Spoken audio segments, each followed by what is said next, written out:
Hey, kia ora, Helen Brahms coming to you live from Escondido, California for the final night on this trip to San Diego. Tomorrow I head to, where am I going?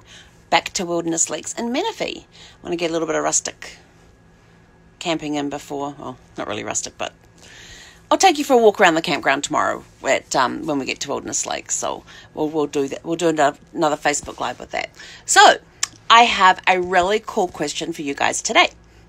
But first of all, I want to say thank you all for the questions. Some of you are providing me with a challenge where I now have to go do some research, which is awesome because I love to learn new things.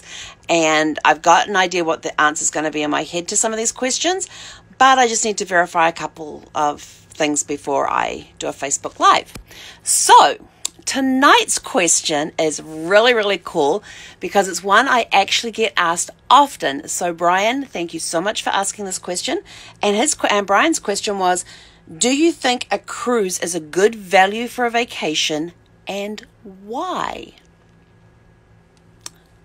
Great question. Absolutely. Cruises are great values for vacation. I do understand that there are people out there who don't appreciate cruises, which is fine. They're more the land type of people, and that's okay. But for those of you who are thinking, do I do a cruise vacation or land vacation? Let me ask you this question. When was the last time you went on a 7-night vacation?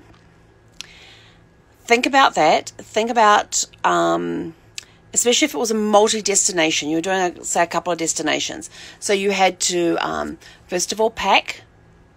Then when you got to your first hotel, you unpacked. And then you had to repack.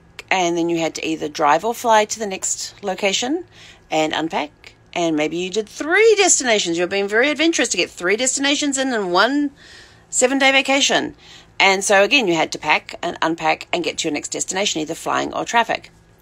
So there is that. Then you also have to add in your fuel costs, add in your food costs, your accommodation, your entertainment, and let's see, what else have I got on my list? Oh yeah, and when you're doing your traveling, you also have to allow time for for flight delays, traffic delays, that sort of thing as well. Whereas on a cruise, you unpack once. Look at that, once. You get on the ship, your bags arrive at your cabin, you unpack, you're done for the next 7 nights, and you are going to be exploring, anywhere from 3 to 5, maybe 6 different ports on your cruise. And the cool part is that the ship moves at night while you're sleeping, so you wake up the next morning in a new destination. No flight delays, no traffic to worry about, no having to pack up and unpack. All your accommodation's taken care of, your meals are taken care of, your entertainment's taken care of, and of course you don't have to worry about fuel costs either. So that's a very inclusive price for that. Now, like most things, you do have to worry about your drinks, because although some cruise lines do have specials at times where they do include a drinks package, so that makes it even more economical for you. So when you calculate the cost of doing a trip, a land-based trip for 7 nights, and you're looking at traveling to 2 to 3 destinations, add up the cost of it, including your travel time, and then compare it with a cruise. Now, my husband used to say that his thought on here was his brilliant idea on cruising. His brilliant idea on cruising was it was a taste. Some people like to have a taste of a destination. Others want to explore a little more.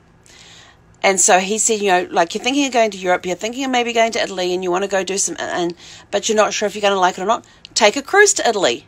That was his suggestion, take a cruise to Italy. It'll sail you around there, take you to some of the ports there.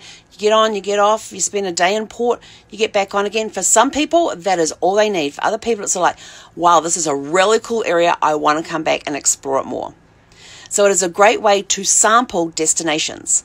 And I sort of thought, when he first said that, I looked at him and I thought, you're right. For some people, all they want is the sample.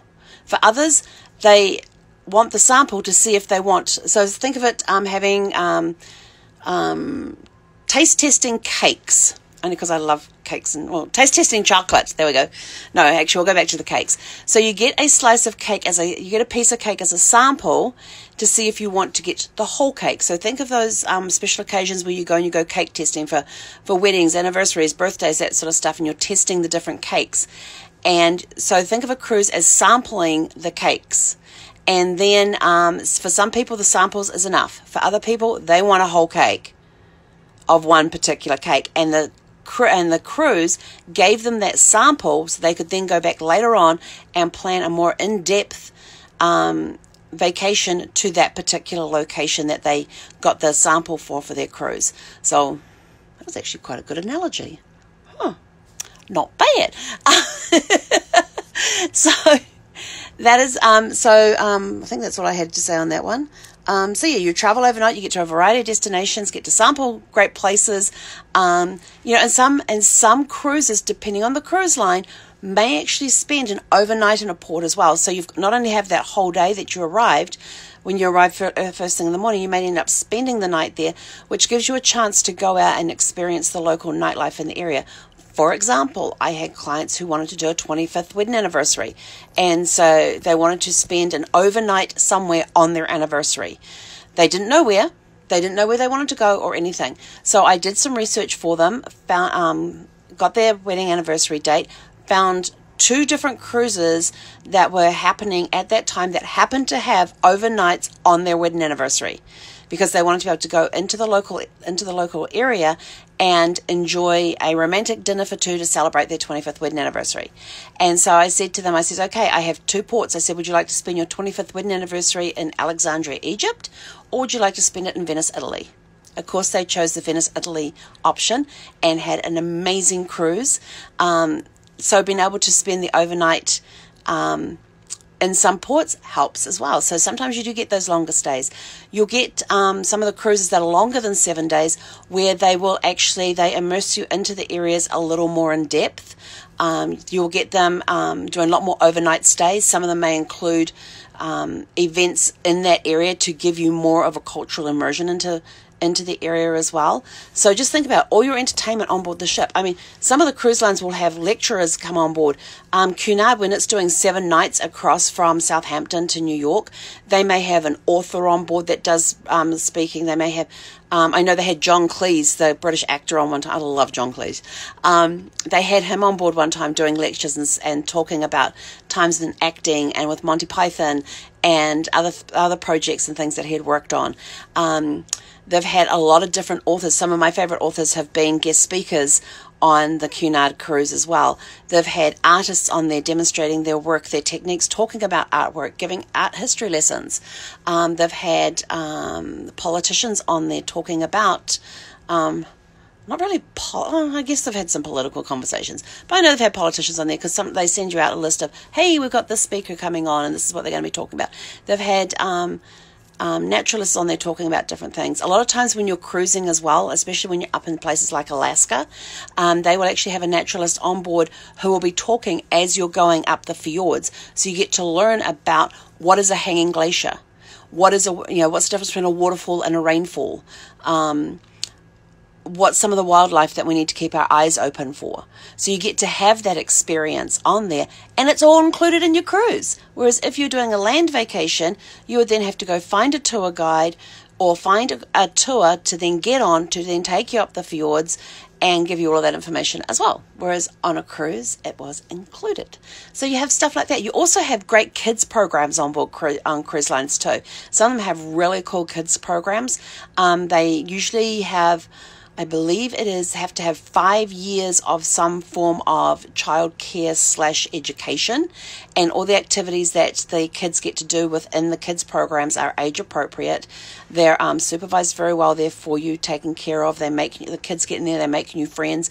And I remember being on the Disney cruise, and I got to do the Disney cruise with no kids. Well, I didn't take any kids with me. I was with a group of travel professionals, and we were invited to go on board the Disney Wonder, and I was sharing the cabin with a good friend of mine who was also a cruise planner, and we had a blast. We left our husbands at home, and we had a blast that week. We had so much fun, But we hardly ever saw any kids. Meal times, we may have seen kids like at breakfast. We very rarely saw them at lunch, and we saw the occasional families together at dinner time. But the really cool part about the Disney is that they had these kids tied up in the kids programs, and they would have the Disney characters come in to the club areas and interact with the kids. And then we actually got a tour of the areas where the kids get to hang out and that sort of stuff. And for the kids that were 3 to 8, I think it was, 3 to 7 year olds, they had this entire room off the stage area. They actually had a stage that was probably, foot high or whatever. They had this room off the back of the stage there that was full of costumes of all different types of Disney characters, all different sizes, so the kids could put on their own productions. It was so cool. And we were sort of like, oh, can we stay and play? And they're like, no. And then they took us on the secret passage that connects that with the lab. And in the lab was for those 7 to 11 year olds. And they got to make things like racing cars and volcanoes and all sorts of hands-on experiments and stuff. It was so cool. And we were even offering to walk around on the week on our knees just to stay in there and play. It was just, they were talking about the kids program, and it was just, we so wanted, we were begging and pleading. We were getting down on our knees going, look, we'll walk on our knees all week so we don't overcrowd the kids. And, give us this table here in the back corner. And they said, no, not happening. I was like, dang. The tweens area we didn't get to go into, the 12 to, what were they? No, they must have been the 11 to 13 year olds. Didn't get to go into there. Oh no, they had a really cool room there as well with some cool stuff that they did. But the teenage area is actually up in one of the funnels on the Disney Wonder. One of the funnels is actually real. The other one is where the teenagers hang out. So the 13 to 17 year olds hang out up there. They've got beanbags up there. They have a board up there telling them what the kids are going to be doing that day, what the teenagers are going to be doing that day. They'll have the boys versus the girls competitions and table tennis and basketball shoots. They just had so much. We wanted to go hang out there as well. We just wanted to hang out in the kids area and just go and pick and choose which one we wanted to go do each day, but they wouldn't let us. But so that was just on that cruise, and we never got to see the kids. And I remember the youth director of the ship gets up there on the last night, and he says to us, he said, parents, he said, I'm going to have to apologize in advance for what is going to happen tomorrow. And then he pauses, and we're all like, what's going to happen tomorrow? And he said, you may end up having to drag your kids kicking and screaming off the ship. He said, I'm sorry, this happens every cruise. He said, but for me and my team, that is the biggest compliment that we could ever have, because it means we have done our job of entertaining your children. And I looked at Melissa and she looked at me and I was like, I am so glad we don't have kids with us on board. And the next day we're standing in line for breakfast and this kid's behind us and he's probably about 9-10 years old. And he's like, and his mother's going, I don't want to go. And Melissa and I just looked at each other and cracked up laughing. We're like, oh my gosh. This youth director was so right. And around us, there were kids in tears because they couldn't go to the kids club. They couldn't go hang out with Mickey and Donald and all the Disney characters that would come in and play with them. They couldn't hang out with their friends because they had to leave and go home. And it was just amazing to see that. And I have seen that not only on Disney, I've actually seen it on some of the other cruise lines as well, where that's happened, but not to the extent that it happened on Disney. That just blew my mind. So I kind of really got sidetracked on my question. So let's see if you guys have any questions. Let's go up here, back to the beginning where everybody's coming in. Hi, Ina. Hey, Bub. Kia ora, Kathy. I haven't seen you in ages, Kathy. Hey, Craig. Looking forward to seeing you in a couple of weeks for your 50th. That's my brother. Going to New Zealand to celebrate his 50th. Yeah, miss you too, Kathy. Cruising the only way to go for sure, absolutely. Kia ora, Brenda. Hey, Brittany, how you doing? How's that husband of yours behaving? Hey, Melissa. Oh, look, there is Jason. Oh, how my kids love the kids program. We usually can't get them out of the program or out of the club before 1 a.m. Seriously. No kids programs went to 1 a.m. Hey, kia ora, Tom. Absolutely. Every time the EB kids are in tears when we're leaving the ship. Brilliant. So you can see how much value you can get on a cruise just by some of the stories that we've shared tonight. So Brian, thank you so much for your question of, do you think a cruise is a good value for a vacation and why? Hope that answered your question. Please remember, if you have a question related to travel, private message me your question, and it could end up being our question of the day. You guys are sending me some amazing, amazing questions. I love them. Some of them I'm actually having to go and research. Some of them I have absolutely no clue. So I'm going to be doing some learning and then turning around and teaching it to you guys. And other ones, I have an idea of what I'm going to say, but I just need to research a couple of things before we come on here. Seriously, the Royal clubs go to 2 a.m. and a number of times they shut it down. Oh my gosh. Your kids just love to party, don't they, Jason? I can't wait to meet your kids. I seriously cannot wait to meet Brittany, and I can't wait to meet your kids. I mean, I've spoken to a couple of them on the phone before. They're so polite and so amazing. I just love following you guys on Facebook and stuff. But seriously, oh my gosh, that is going closing a club. Kids are closing the Royal Club down at 2 a.m. in the morning. I love it. Okay, so I got to go because this is getting too long. So yes, please send me your questions, and that's for about our 6, 9, and 10-year-olds. Okay. Yes, send me your travel questions, and your question can end up being our travel question of the day. So have a super fantastic sparkling evening, and we will catch you guys tomorrow from Menifee. Until then, have an awesome day.